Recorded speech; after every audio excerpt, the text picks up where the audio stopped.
It's Monday, June 1st. I hope everybody's having a good start to their week. And in celebration of reaching 200 subscribers on my YouTube, I'm doing my first Q&A. So the last few days I posted online to ask any questions, fitness related or non. All of these questions I'm answering based on my knowledge, my experience, they're my opinions. It's not anything prescribed to you. It's just my own experience and what I've learned. So, first question, what was the time between when you started lifting and the time you started preparing for your first competition? So my fitness journey, she also asked about my fitness journey, so I can tie that in. I was a chubby kid growing up and I was active, but I liked to eat. Mac and cheese was my favorite food. Loved me some ice cream, loved me some pizza, and I sat around a lot. We played outside and everything, but I wasn't near as active as I needed to be for the amount of food that I was eating. So I was a chubby kid, probably about second, third grade to ninth grade or so, and then I was kind of normal. But then I started doing cardio after I think my sophomore year of high school. I worked at a gym in Wimberley and started walking on the treadmill every day, started eating less because I wanted to be skinny. So from restricting my calories and doing a lot of walking, and then eventually I started jogging, I lost a good amount of weight, and that kind of sparked my interest in fitness. At the time, I thought that that's what fitness meant, was just not eating and running and looking fit and healthy, but really you're not, because you're not taking care of your body like it needs to be. So that kind of sparked my interest, and then yo-yoed on and off for the next probably 3 years or so, and finally got into lifting. I think about 2011 was whenever I hired my first trainer, Josh, at a gym here in San Marcos. And part of the reason why I hired him was because we were friends, but I knew he had a lot of successful female clients, and I always saw him in there lifting with them. And I told him whenever we signed up, I said, my goal, I want to be a badass. So he said, all right, you guys start lifting. And so, we just did simple stuff. That's where we started. I started finally doing squats, started doing heavy squats, a lot of lat pulls, started working on pull-ups. Eventually we moved into deadlifts, so just worked on the simple compound lifts. But I would squat, and then I would rest 2 minutes, and then I would do my second set of squats, and then I would rest 2 minutes. So it was really, really simple. It was the perfect way for me to get into lifting, but I started getting stronger. I started seeing results, but I was still focused on cardio at that time. So this was 2011. I was lifting. I had the idea, but I still thought that I needed to burn all of this extra whatever, and regardless of what Josh told me, I was just doing cardio.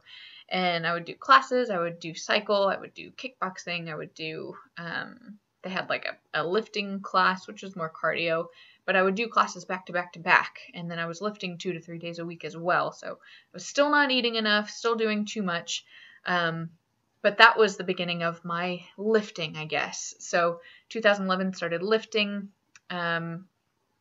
and then slowly since then, I've started to do my own research, figure out what works for my body. And then whenever I started prepping for the first show last year, right after we got back from our anniversary cruise. So that was July 2014. That's whenever I started my first prep. But up until that point, I probably didn't really have a solid handle on what my body needed, on lifting, on, eating enough and not focusing as much on cardio. It was probably a good 1.5 years from the time I started really, really focusing on lifting and eating better, eating enough. About 1.5 years from then until I started prepping for my first show.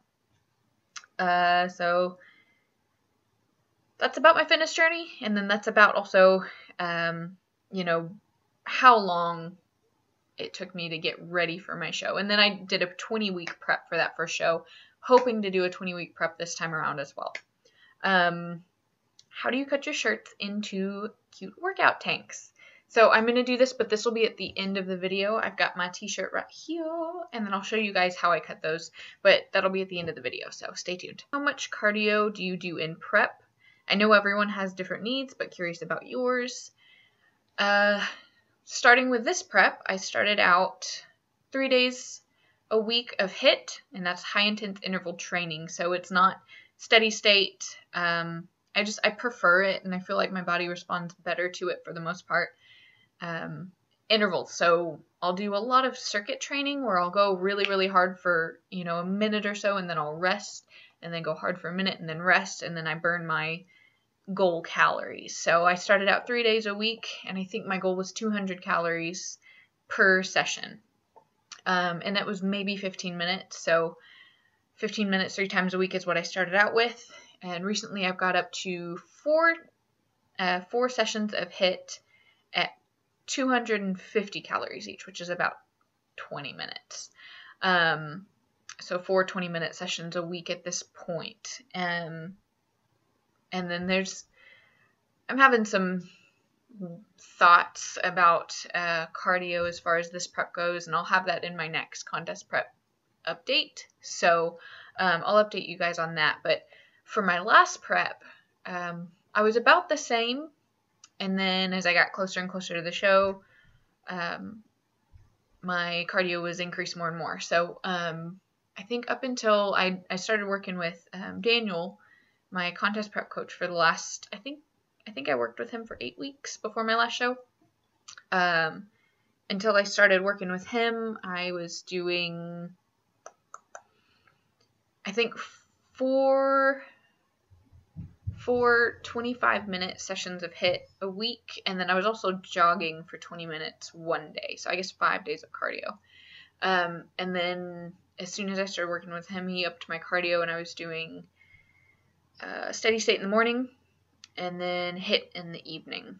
And it got pretty intense towards the end of it. My energy was pretty low.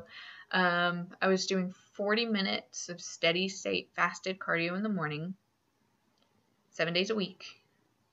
And then I was doing 25 minutes of HIIT in the evening or afternoon, 7 days a week. So my goal for this prep, don't want to be doing that much, so hopefully I was able to get to where I needed to be to get to that point. If it starts getting down to it and I feel like I need to be doing that much again, I might do a later show. I don't know. We'll see. So that's my goal for this prep, is not to be doing as much cardio. We'll see. How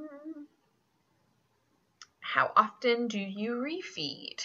I do a refeed once a week, and a refeed day is a high carb day. I don't do cheat days or cheat meals. I don't do well with them because the idea of moderation, in my past struggles with binge eating, it just doesn't, I just can't make it a long-term thing. But after about 4 or 5 weeks of trying to do an actual cheat meal where it's kind of anything goes, I start binging. So I do a refeed once a week, just kind of any day that I feel like it. Usually I'll do it either on a Saturday if I know that Matt and I are going out to eat, or I'll do it on a leg day whenever I'm super tired. Let's see. What is your lifting split, and does it change off-season versus in prep? That's a good question. My lifting split is funny because I have an idea of what I'm going to do each week and each day, but I like to go in and just kind of do what I feel. Currently, my lifting split Monday is legs, heavy leg day. Tuesday is heavy chest and arms. Wednesday is heavy shoulders and back. Thursday is going to be, I do heavy squats, but then I do higher rep leg workout, so leg day number 2, and higher rep is about 12 reps max. Friday, I'll do higher rep chest and arms with heavy bench. Saturday, I do higher rep shoulders and back with either heavy bent over rows or deadlifts. And I think before I started this prep, I was doing just heavy. I was lifting 5 to 6 days a week. I was doing super, super heavy, resting 2 minutes in between, 2 to 3 minutes in between sets, 5, 8 reps max of anything. And I really, really like lifting heavy. But I think as far as prep goes, I like to do a little higher reps, but I still like to keep the compound lifts heavy. So I still try and do heavy squats, heavy bench, heavy deadlifts. But then everything else, I kind of just go how I feel. So like this morning we went in and I did my heavy squats. They sucked. I did my heavy squats, and then after that I didn't have a plan, but I knew I had legs and I wanted to do probably about 4 or 5 more exercises. So I decided to do some lunges, worked on those, and then I supersetted leg press with some sumo squats and did like 8 reps. But if I was feeling really good, I'd go for more reps, just kind of feeling it out as I go. So, and it's just, I take it week by week. So I don't really change things dramatically.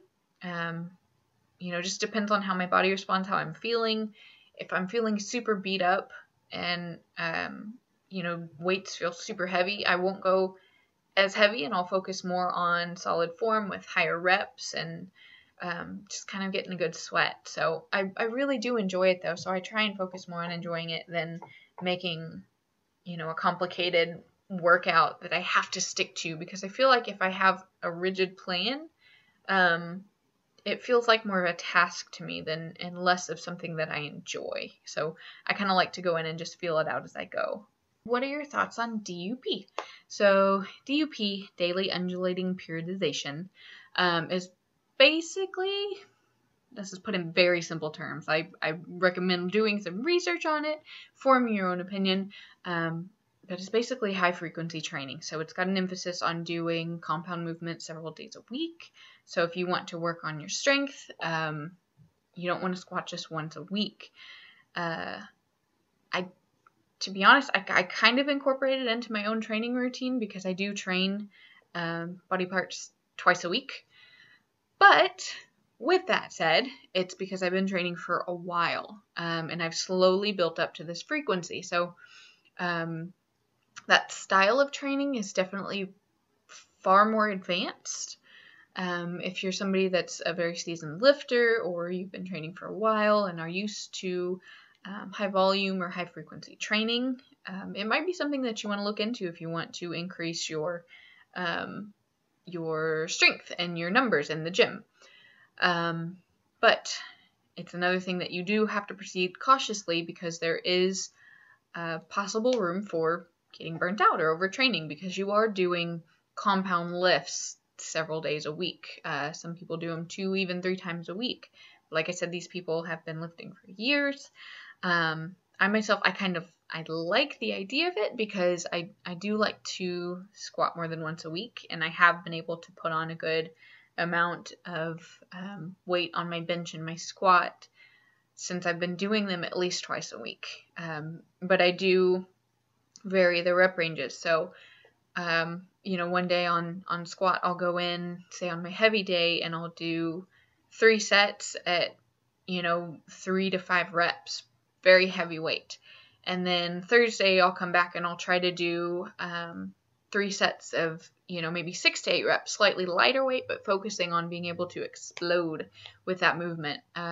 So it's not as heavy, still heavy, but I'm able to focus more on the actual movement and the contraction of the muscles and powering up through my heels, and less on just trying to get heavy weight up. So I feel like it's a good way to help increase gains, but something that you definitely have to work up to. So that's that. Let's see. What is your food prep grocery shopping like? My biggest pitfalls are getting bored with my normal routine and failing to prepare ahead of time. What do you suggest for those? My food prep and grocery shopping, it varies from week to week, depending on how much time I have, depending on our plans for the week. For the most part, my grocery shopping is pretty simple. I get a lot of the same things every week. So staple items on my list, I always get ground turkey. I'm always going to need that protein. I always get 99% lean because I like to add fat sources in versus getting it all from the meat, but that's just me. I always get turkey. I always get spinach. I always get some lean ground beef. I always get canned chicken or canned tuna just for quick sources. I always get a few protein bars, like Quest bars, or lately I've been having those Met RX bars, although they're not as easy to fit in whenever my calories are getting lower. I always get spinach, coleslaw mix for my little saute lunch that you guys see. Let's see, I usually get some type of berries, frozen. Always get frozen vegetables, broccoli, okra, some type of carb. So either sweet potatoes, red potatoes, some type of wheat bread or wheat wraps. You see that I like those flat out wheat wraps. They're amazing if you can find them. And then I always get some type of fun food. So some weeks it's some Dreyer's slow churn, low fat ice cream. Some weeks it's some dark chocolate M&Ms. Some weeks it's a special new kind of peanut butter. I always get something fun that I look forward to. I don't want to restrict myself so much throughout the week that, if we go out to eat, I'm just eating anything and everything that I can because it's off limit during the week. So I always try and find in each category, so protein, carbs, and fats, I always get a few items of each as my go-tos. So I do that, and then from there I just I try and plan out my meals. For a while I was doing full-blown meal prep Sundays, and I posted some pictures on my Instagram of it, but Sunday Matt and I would go to the gym, and then we would come back and I would start meal prep mode, and I would cook all of our meat, all of our veggies, all of our carbs or whatever for the week. And then I would pre-portion them out and stick them in the fridge. And it was fantastic because everything is ready, good to go. But it started causing me anxiety. And I started stressing because we didn't have as much time to spend together. And I was in meal prep mode. And it was like a 6-7 hour affair. And, cooking, because Matt eats a lot and I was eating a good amount at that time. And between cooking all of the vegetables, all of the proteins, all of the rice and potatoes or whatever carbs we were having, and then measuring out and portioning them, it was taking a all day. So, and this kind of answers Sarah's question, the other Sarah. And her question was, I don't mind prepping meals, but I get bored with the same meals over and over. How can I prep a variety without spending the entire day in the kitchen? So each week I usually prep on 2 different days. So sometime over the weekend I'll cook a good amount of broccoli, okra, beef, turkey. I'll just cook it all and then I'll stick it in the fridge. I don't portion it out. I don't measure it. I measure as I go. But it's cooked and it's ready. And then I'll eat on that throughout the week. And then by the time, Wednesday or Thursday comes around, we're running kind of low. So I'll do that again. So instead of doing all day one day, I'll split it up into 2 little mini preps. I just cook it all in bulk and then I stick it in the fridge and I measure as I go. So if one day I feel like having some turkey, then I'll measure that out. Some days I don't have as much room for protein, so some days I'll have 4 ounces, some days I'll have 3 ounces. It just kind of depends day by day, and I feel like that's helped me a lot because I live more day by day, cook it throughout the week. So getting bored with meals, don't let yourself get bored. One of the cool things about this process and the way that I approach my dieting is be flexible. So if, you don't want to have chicken, don't have chicken. Have some turkey, have some lean ground beef, shrimp, tilapia, whatever. Don't limit yourself, because that's whenever people start feeling restricted, is whenever they say, I can only have this and I can't have this. Instead, experiment with different seasonings. Look on Pinterest. Pinterest is one of the best places for meals, for meal prep. If I am running out of ideas, I'll go on Pinterest and I'll search healthy chicken recipes. I look that up. Most of the time, it's super simple, and then you can modify it for whatever you want. So, if it calls for potatoes and you want rice instead, switch it out. It just takes getting creative. And a lot of my clients, I tell them, whenever they're planning their meals, flexible dieting, you don't want to be restricted. So I tell them, if you make yourself a meal plan, do at least 2 for the week. So maybe Monday, Wednesday, Friday, you'll follow meal plan A. Tuesday, Thursday, Saturday, you'll follow meal plan B. And then Sunday, you can kind of just fly by the seat of your pants and plan as you go. Don't limit yourself and get as creative as you want. It's variety. Variety is definitely one of the biggest things that helps. So eat foods that you enjoy. Let's see. I have a very sedentary lifestyle, but I want to start working out. What form of exercise should I start with? Depends on how sedentary, your workout history, all of the above. But I recommend starting out slow. Look up some simple body weight exercises. Don't try to go to the gym and start doing clean and presses or deadlifts. Work on that simple strength first. So start doing simple body weight exercises, even at home or at the gym, whatever you want to do. Body weight squats, modified push-ups, planks, just real simple basic exercises. Don't even need any equipment. Start maybe throwing in a few sprint intervals here and there. Just kind of get yourself moving. If you're not working out any days a week, don't start out with a crazy plan that has you working out 6 or 7 days a week, has you in the gym at all hours of the day and doing 3 hours of cardio and a strict meal plan. Yes, you will see results quick. You'll probably lose a good amount of weight in the first 2 to 3 weeks. But you have to think, is it maintainable? So if you go from working out 0 days a week to working out 6 or 7 days a week with a super strict eating plan, are you going to be able to keep up with it 6, 12, 18 months from now? If no, slow down. Take it slow and steady. Maybe start with 3 days a week. I know it doesn't sound like a lot, but after a week or 2 of 3 days a week, you can maybe bump it up 4 days a week and then start focusing on nutrition a little more. Just take baby steps, because really the slower you go, and this is from, of course, my experience, but the slower you go, the more likely it's going to be an actual lifestyle change versus throwing so much at yourself at once and then burning out after 4 to 6 weeks.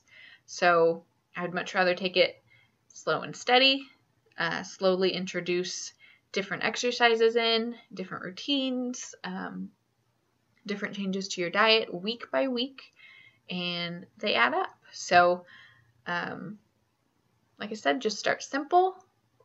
Don't be afraid to get out there and get in the gym, but everybody has to start somewhere. So, and who cares? If they're looking at you weird, just look right back at them weird. This is your journey. This isn't theirs. They can mind their own business. What's the furthest away any client lives? I know I'm forever away in West Virginia. So, I want to say, I know that Betsy lives up in New York. I think she might be my farthest client. If you're one of my clients and you see this and you're farther away, please correct me. But New York's pretty far. I don't have any international clients as of now. Maybe eventually, we'll see. But I think she's my farthest away client. Sorry, Michelle. Okay, so back to how do you cut your shirts into workout tanks. So super simple. Found it on Pinterest a couple years ago, so got ourselves a regular little Christmas shirt. I'm gonna cut up for you guys. So start with the sleeves. Get your regular old scissors, and I'm just gonna take, it's about 3 inches out from the collar. I start cutting down. And then you always want to kind of have an idea of where the logo is, because you don't want to cut through it.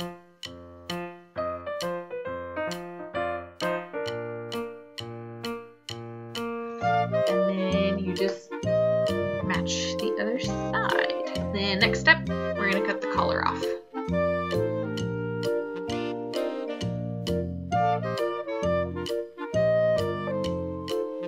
And I like to stretch these out a little bit so the edges will curl, so you don't see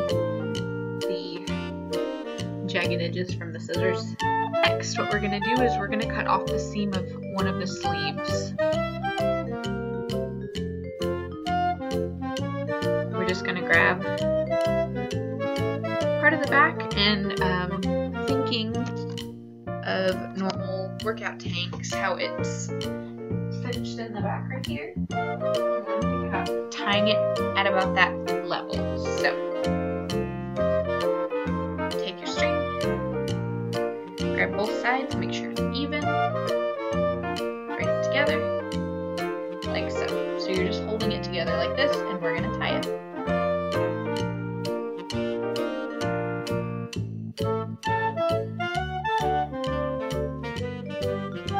And then I always do a double knot just to make sure that it doesn't come apart in the wash.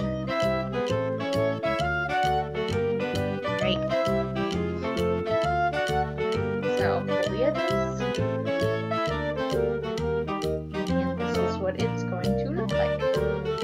Here it is. So, here's the shirt, here's the back, and then to add a little extra touch, I always twist the edges under, and then I just tuck it under my sports bra. Just because I don't like to have the shirt like flopping around as I work out. And then I tuck it in, so then it looks like that. See? Workout Tank 101. I kind of like this one. Ta-da! I think that's all the questions. All right, guys. So that's it for my first Q&A. Just wanted to take a second to thank everybody that subscribed to the channel and everybody that supports it and everybody on Instagram and everybody that's liked my Facebook page. There goes Buzz. I really, really love this channel. I love posting and trying to help others with my own journey. So any of your feedback is fully appreciated, and everybody is just so encouraging. It's amazing the community that I've been able to find, and most of you I've never met and probably will never meet face to face.